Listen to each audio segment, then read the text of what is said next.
planes could talk, what would they say? How would they say it? And would we listen? Would they call out, granting a glimpse of a time long gone? Would they tell of the sacrifice, and if it was worth it? How evil was defiantly beaten and freedom thunderously died for? How they soared to unknown fate, carrying the names of angels? Would they tell us how it felt, piercing enemy realms, their wings and blades churning as their shadows scraped foreign grounds? With their brawn and steel they cradled flesh and blood. And would they remember our forefathers when they look at us?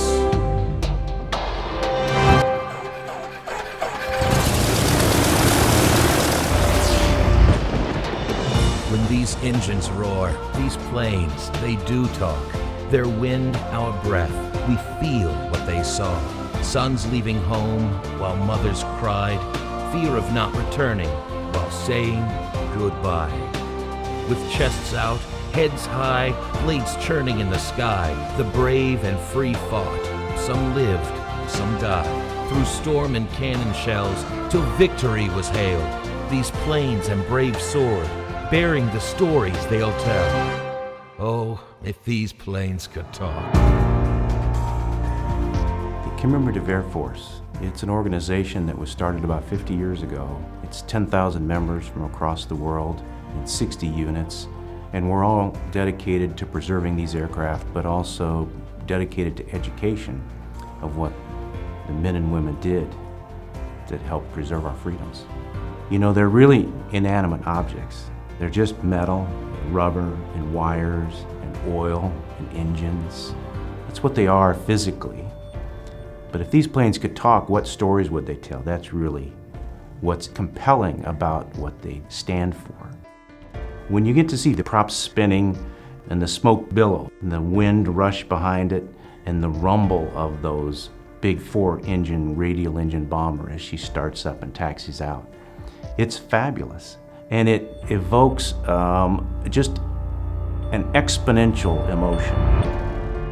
You know, all of us have inside of us an innate desire to know that when our days on this earth are completed, that we can look back and say, was it worth it? You know, what did I do that was really of lasting value? And if these planes could talk, they would ask that same question. They'd say, you know, did I make a difference?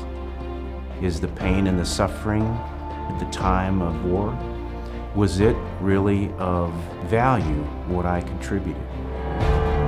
So it's the men, it's the women, it's the aircraft that we're trying to preserve because we believe what they did was very, very valuable, that it contributed to our freedoms, that it took tyranny out of the world, at least in a small way.